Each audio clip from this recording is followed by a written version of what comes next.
Oh, sige. Try mo, iangat mo yung paa mo, babato ko sa ito. Diyos ko, nakakaloka ka, bata ka. Papa ka na, teacher. Nalilito na kasi ako eh. From the top po. O sige, repeat from the top. Okay, doon ka mang galing. Ganito ha, o papakita ko sa iyo yan. O, kanto, bongga. Speed the battle technique! Oh, yeah!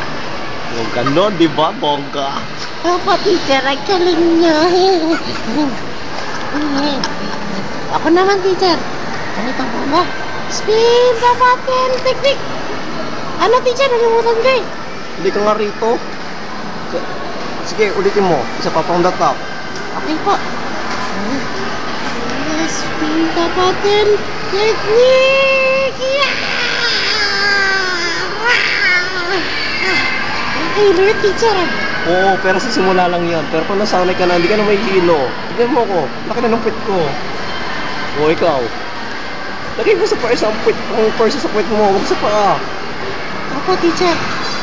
Pwede pa break. Yossi break lang. Huwag ka na mag-yossi. Dito tayo sa gitna. Huwag ka dyan. O, tawagin mo yung mga classmates mo. Opo, teacher. Pa-practice na ako saglit. O. Sige. O yan, ganyan nga. O. Ito na po, teacher. Bonggang-bongga na po. Tinuro sa akin to nung bata pa ako. At hanggang ngayon, bata pa rin ako. Spin the button, technique!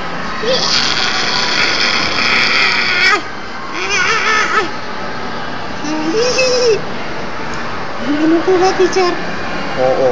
Pero tatandaan mo, huwag lalaki ang ulo. Wala kang ulo.